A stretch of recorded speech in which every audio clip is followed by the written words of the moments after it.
ہم نے سمجھا یہی ہے, پھر آئنسٹائن نے بتایا نہیں ویسے ہے, تو پھر آئنسٹائن جو ہے وہ کوانٹم کے ساتھ نہیں مان پایا, لیکن کوانٹم نے پھر انرجی اور مطلب آگے اسٹرنگ تھیوری تک پہنچ گئے. تو یہ ایک بڑا تضاد پایا جا رہا ہے. یہ میرا پہلا کویسچن ہے. اور دوسرا جو آج کا ٹاپک تھا کہ بیٹر, تو اب یہ جو بیٹر ہے اس کی ڈیفینیشن کیا ہوگی؟ مطلب جس طرح آپ نے کہا کہ کیا زندگی کا بڑھ جانا بیٹر ہے, یا بیماری سے بچ جانا بیٹر ہے, یا یہ کوئی بہت ہی زیادہ سبجیکٹو قسم کے میجرز ہوں گے؟ تو میرا ڈائریکٹ کویسچن, دوسرے کویسچن یہ ہوگا کہ آپ کیا سمجھتے ہیں کہ کیا ماضی کا انسان زیادہ خوش تھا یا آج کا انسان زیادہ خوش ہے زندگی میں؟ دونوں سوال آپ کے بہت اچھے ہیں اور اس آج کے موضوع سے عین متعلق. جو قدیم تصور تھا دنیا کا وہ بڑا سادہ تھا کہ جس طرح سے دنیا اب ہے ویسی ہی رہے گی آنے والے وقتوں میں, تمام آنے والے وقتوں میں. ترقی کا تصور آپ کو نہیں ملتا. آپ کو قانون دیا گیا کہ ہمیشہ ہمیشہ ایسا ہوگا, اور اسی لیے قانون سازی بھی اسی حساب سے کی گئی. مثال کے طور پر غلامی کو اگرچہ اچھا نہیں سمجھا گیا مگر قبول کر دیا گیا کہ ایسا ہے اور ایسا ہمیشہ تک رہے گا. کہیں یہ نہیں لکھا کہ اب ایسا وقت آنے والا ہے جب غلام نہیں رہیں گے. یا اگر آپ دوسری مثال لینا چاہتے ہیں, سود جس کو حرام قرار دے دیا گیا تھا, تو یہ تصور نہیں کیا گیا کہ افراط زر, انفلیشن جیسی کوئی چیز ہو سکتی ہے جو کہ ہر کیپٹلسٹ معاشرے میں ناگزیر ہے. اگر آج آپ سود نہ لیں تو آپ کے پاس اگر 100 روپے ہے, 5 سال بعد وہ 50 روپے کے برابر بھی نہیں ہوگا, 30 روپے کے برابر شاید ہو جائے. اور آج کل جو خوفناک صورتحال ہے اس میں اگر آپ کو 20% سود بھی ملتا ہے وہ بھی ناکافی ہے. تو یہ تصور کہ قانون ایک وقت پہ دیا جا سکتا ہے اور یہ ہمیشہ ہمیشہ تک لاگو ہوگا یا لاگو ہونا چاہیے, یہ بنیادی طور پر اس بات کی دلیل ہے کہ ایک ساکت اور جامد تصور تھا کائنات کے بارے میں. جو سوال کا آپ کا دوسرا سوال تھا وہ کیا تھا؟ ہاں, بیٹر کی definition. Yes, what is better. کچھ باتیں تو میں یہ کہہ سکتا ہوں کہ کوئی میرے گھر میں نہ گھس آئے, میری بیٹی کو اٹھا کے نہ لے جائے, کہ کوئی مجھ میں چھرا نہ گھونپ دے, کوئی مجھ سے انصاف کیا جائے, مجھے کھانے کو ملے, مجھے میری جو فزیکل ضروریات زندگی ہے وہ پوری ہو سکیں, بیمار اگر ہوا تو دوا مل جائے. تو یہ لازمی ہے میری خوشحالی کے لیے. جہاں مجھے یہ چیزیں میسر نہیں ہیں میں خوش نہیں رہ سکتا ہوں. تو میرا مدعا یہ ہے کہ پہلے لوگ کم خوش تھے, آج ہم زیادہ خوش ہیں, کیونکہ میں خالی پیٹ میں خوش نہیں رہ سکتا. سچی بات یہ. ہاں, مجھے اس زمانے میں جو خاندانی رشتے ہوتے تھے زیادہ پیار کے ہوتے تھے آج کے مقابلے میں, وہ ایلینیشن نہیں ہوتی تھی جو آج لوگ محسوس کرتے ہیں. لیکن آن بیلنس میں آج رہنا پسند کروں گا. اگر کوئی مجھ سے کہے کہ تمہارے پاس اگر اللہ نے مجھے یہ آپشن دیا ہوتا کہ 1000 سال پہلے پیدا ہو یا 21ویں صدی میں پیدا ہو, میں کہوں گا 21ویں. I want to be here. I don't know, you can take your pick on this.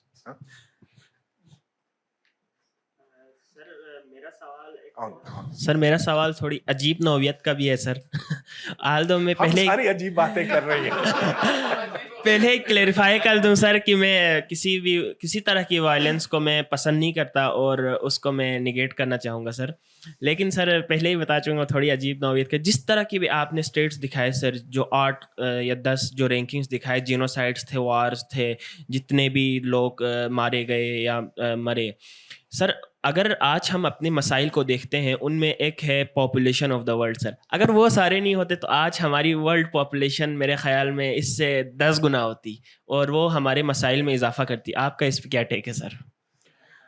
Population control جنگ کے ذریعے سے تو ہو سکتی ہے, اس میں کوئی شک نہیں. ہم مارتے چلے جائیں ایک دوسرے کو تو پھر وہ ایک, لیکن اگر ہم کانٹراسیپٹیوز استعمال کریں تو وہ زیادہ اچھا پورا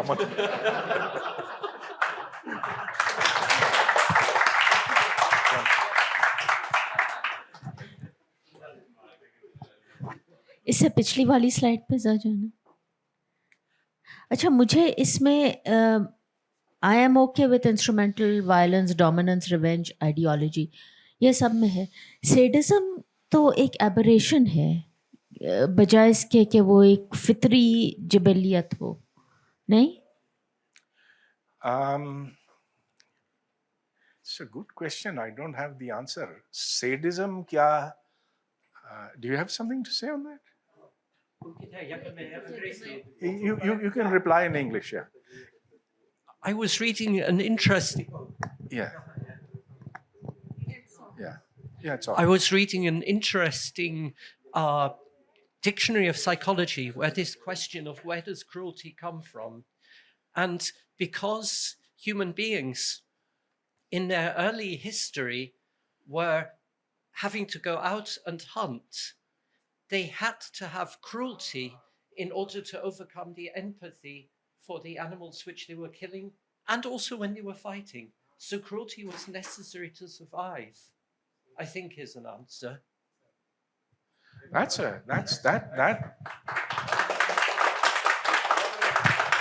That makes a lot of sense.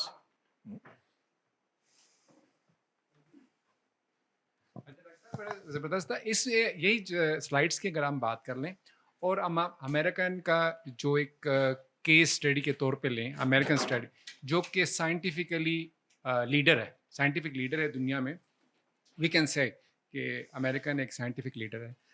اب یہ جو انسٹرومنٹ 9/11 کا واقعہ ہوتا ہے تو وہ اس کا جو انر ڈیمن ہے وہ جاگ جاتا ہے ریونج کے چکر میں.